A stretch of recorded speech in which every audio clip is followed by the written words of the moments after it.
بسم اللہ الرحمن الرحیم، السلام علیکم ورحمۃ اللہ۔ جیسے ہی 27ویں آئینی ترمیم پاس ہوئی اس کے فوراً بعد اس کے بالکل اگلے دن یعنی 24 گھنٹے بھی نہیں گزرے تھے کہ ان لوگوں کی جانب سے جو کہ اسٹیبلشمنٹ کے بڑے ہی انڈکلیئرڈ قسم کے یا نا آفیشیل قسم کے ترجمان تصور کیے جاتے ہیں، مانے جاتے ہیں، ان کی جانب سے عمران خان کو آفر آنا شروع ہو گئی، اور آفر کے اندر یہ بات شامل کر دی گئی، آفر کے اندر یہ بات ڈال دی گئی کہ جس طریقے سے 5 سال کے لیے army chief field marshal general Asim Munir کو ایکسٹینشن مل گئی ہے، توسیع مل گئی ہے، ان کو اب 5 سال کے لیے کچھ نہیں کہا جا سکتا، نہ چھیڑا جا سکتا ہے، نہ ہٹایا جا سکتا ہے، نہ ان کے خلاف کوئی کارروائی ہو سکتی ہے، کیونکہ جہاں پر یہ توسیع کی گئی ہے، جہاں پر یہ ایکسٹینشن دی گئی ہے، اس کے اندر یہ بھی شیک اور آرٹیکل ڈال دیا گیا ہے، کلاس ڈال دی گئی ہے کہ ان کے خلاف کارروائی بھی نہیں ہو سکتی، کیونکہ ان کو مکمل طور پر استثناء مل گیا ہے، اور یہ لائف ٹائم استثناء ہے۔ اب استثناء کے اوپر آپ کو پتہ ہے پاکستان میں بڑی بحث ہوئی، پاکستان کے اندر آج بھی اس کے اوپر بات ہوتی ہے، اس کو آئین اور قانون کے خلاف قرار دیا گیا، اس کے بعد اس کو ایون کہ جو پاکستان کے اندر، پاکستان دیکھیں ایک اسلامی ریاست ہے، تو اسلامی ریاست کے اندر جو بھی قوانین بنیں گے، جو بھی بات ہوگی، جو بھی یہاں پر قانون بنے گا، وہ اس چیز کو مد نظر رکھتے ہوئے بنے گا کہ قرآن اور سنت کے خلاف کوئی بھی قانون نہ ہو، اور اس کی بنیاد جو ہے قرآن و سنت کے اوپر ہو، یعنی قرآن و سنت سے باہر نہ ہو۔ یہ اصل میں وہ ایک اہم ترین پوائنٹ ہے، ایک اہم ترین نقطہ ہے، جس کی وجہ سے عالم اسلام، عالمی جو اس وقت بہت بڑے علماء ہیں، علماء کرام کی جانب سے، بہت سارے لوگوں کی جانب سے، آئین اور قانون کی بات کرنے والے، آئین اور قانون کے ماہرین، ان کی جانب سے بھی اس کے اوپر روشنی ڈالی گئی، اس کے اوپر بات کی گئی کہ یہ جو لائف ٹائم استثناء ہے، بات تو اصل میں کی جا رہی تھی field marshal army chief general Asim Munir کے متعلق بھی لوگ بات کرنا چاہتے تھے، لیکن کیونکہ یہی والا استثناء آصف علی زرداری کو بھی دیا گیا، صدر کو بھی دیا گیا، تو ان کا بس ادھر چلا آصف علی زرداری کی طرف، صدر کی طرف۔ انہوں نے کہا کہ صدر کو جو استثناء ملا ہے یہ غلط ہے۔ اب اس کے اندر یہ چیز امپلائڈ تھی کہ اگر صدر کو جو استثناء ملا ہے وہ غلط ہے، تو اس حساب سے جس کو بھی استثناء ملے گا لائف ٹائم کے لیے، جو کہ جنرل عاصم کو بھی ملا، وہ بھی غلط ہے۔ اس کے اوپر تو بڑا کیٹیگوریکلی بات کرتی گئی۔ اب آ جائے اس بات کے اوپر کہ 5 سال کے لیے وہ فیلڈ مارشل بن گئے ہیں، یہاں سے ایک ان کے لیے راستہ بنا ہے کم از کم ایوان صدر جانے کا، اور دیکھیں یہ 2 ہی عہدے ہیں، اس کا مطلب کیا ہے؟ ایک فیلڈ مارشل کا، آرمی چیف کا، دوسرا صدر کا، یہ 2 عہدے ہیں جن کو استثناء دیا گیا، اور یہ ریکوائرمنٹ پہلے تو فیلڈ مارشل کو دیا گیا۔ اس کا مطلب ہے کہ وہ پروٹیکشن چاہتے ہیں ہر قسم کی، کہ اگر بطور آرمی چیف، بطور فیلڈ مارشل، بطور چیف آف ڈیفنس فورسز انہوں نے عہدے کے اوپر رہنا ہے، استثناء وہاں بھی ہو، اور اگر کسی سٹیج کے اوپر یہ ارادہ بنتا ہے، یہ چانس بنتا ہے، یہ موقع بنتا ہے، یہ ایک اپرچونٹی کریٹ ہوتی ہے کہ ایوان صدر کے اندر جانا ہے، اور ایوان صدر کے اندر جا کے وہاں پر براجمان ہونا ہے، وہ عہدہ لینا ہے کسی وقت بھی، کیونکہ پچھلے تقریباً کچھ 6 مہینے سے تو بات ہو رہی تھی army chief general Asim Munir کی کہ وہ صدر بھی بن سکتے ہیں،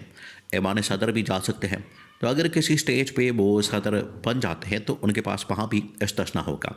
یہ اس کے پیچھے استثناء کی ایک لاجک سمجھ آتی ہے۔ اب جو 5 سال کے لیے بن گئے ہیں، اب وہ کم از کم جو ملٹری کے معاملات ہیں، اسٹیبلشمنٹ کے معاملات ہیں، سیکیورٹی کے معاملات ہیں، ڈپلومیٹک معاملات ہیں، وہ تو سنبھالیں گے field marshal army chief general Asim Munir یا پوری کی پوری اسٹیبلشمنٹ، اور اگر وہ صدر بھی بن جاتے ہیں تو صدر کا عہدہ بھی ایک قسم کا سیریمونیل قسم کا ہوتا ہے، ایک آئینی عہدہ ہوتا ہے سربراہ مملکت کا یا ٹاپ کمان کا، تو ہیڈ آف اسٹیٹ کا۔ اب اس کا ڈائریکٹ اس طرح سے تعلق نہیں ہوتا گورنمنٹ کو رن کرنے میں، گورنمنٹ کو چلانے میں،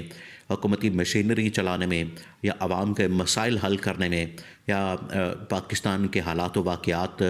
کو آپریٹ کرنے میں ڈائریکٹ جو ذمہ داری ہوتی ہے وہ تو گورنمنٹ کی ہوتی ہے، اور اس کا سربراہ ہوتا ہے وزیر اعظم۔ اب آپ نے یہ پورا خاکہ ذہن میں رکھنا ہے، پورا خاکہ۔ اب آپ ذرا امیجن کریں کہ عمران خان کو یہ جو آفر آئی ہے 5 سال کے لیے،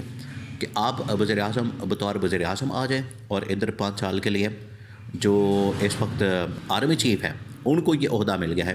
بطور آرمی چیف. اب وہ 5 سال کے لیے رہیں گے. اور ادھر اگر عمران خان کو 5 سال کے لیے وزیر اعظم بنا دیا جاتا ہے تو اس کی آفر اب بہت سارے سورسز ہیں, بہت سارے ذرائع سے عمران خان کو دی گئی ہے. وہ کیا آفر ہے؟ وہ آفر یہ ہے کہ اگر عمران خان اس وقت بات کرے, ہمارے ساتھ بیٹھے, ڈائلاگ کرے, ہمارے ساتھ ٹیبل ٹاک کرے, نیگوشیٹ کرے, تو عمران خان کو باہر لایا جا سکتا ہے. نمبر 1. نمبر 2, عمران خان کی ڈیمانڈز کیا؟ اب ان کے اوپر بھی بات ہوئی. دیکھیے اب یہ جو آفر آ رہی ہے, آفر نارملی گورنمنٹ کے سٹنگ منسٹرز کی جانب سے آتی ہے. پچھلے دنوں آپ کو پتہ ہے جس طریقے سے, آپ ذرا اندازہ کریں کہ گورنمنٹ کی جانب سے جب آفر آتی ہے وہ اور ہوتی ہے, اسٹیبلشمنٹ کی جانب سے جب آفر آتی ہے تو وہ اور ہوتی ہے. گورنمنٹ کی جانب سے آپ کو پتہ ہے طارق فضل چودھری, خواجہ آصف رانا ثناءاللہ, فلال چودھری, ان لوگوں نے آفر دی اور کہا کہ ابھی عمران خان ہمیں لکھ کے دے, ہم عمران خان کو باہر نکال دیں گے, ہمارے لیے مسئلہ کوئی نہیں. لیکن عمران خان کم از کم ہمارا بھی خیال کرے, ہمیں بھی تھوڑا بہت سروائیول کا موقع دے, چلنے کا موقع دے, 6 مہینے, سال, 2 سال نکالنے کا موقع دے, ہم عمران خان کو باہر نکالیں گے. لیکن جب اسٹیبلشمنٹ کی جانب سے آفر آتی ہے وہ بالکل مختلف ہوتی ہے. وہ یہ کہ مینڈیٹ کی واپسی, عمران خان کو اس کا اصل مینڈیٹ دینا, مخصوص نشستیں واپس کرنا. مخصوص نشستیں ویسے تمام کے تمام مینڈیٹ کے اندر شامل ہیں, تو عمران خان کو پورا موقع دینا, مینڈیٹ کی واپسی, اور پھر عمران خان کو گورنمنٹ دینا. یہ اسٹیبلشمنٹ کی جانب سے آفر آتی ہے کیونکہ انہیں اس بات کی فکر نہیں ہوتی کہ گورنمنٹ کے اندر کون ہے. اب اصل میں اسٹیبلشمنٹ یہ چاہتی ہے کہ 5 سال کا عہدہ ملنے کے بعد جنرل عاصم منیر کو, فیلڈ مارشل کو 5 سال کی ایکسٹینشن ملنے کے بعد ان کی خواہش یہ ہے کہ پاکستان کو صحیح معنی میں آگے بڑھایا جائے اور پاکستان میں اکنامک پولیٹیکل سٹیبلٹی کو قائم کیا جائے. یہاں پر صحیح معنی میں پاکستان میں ایک پروگریس کا, ایک ترقی کا ماحول بنایا جائے.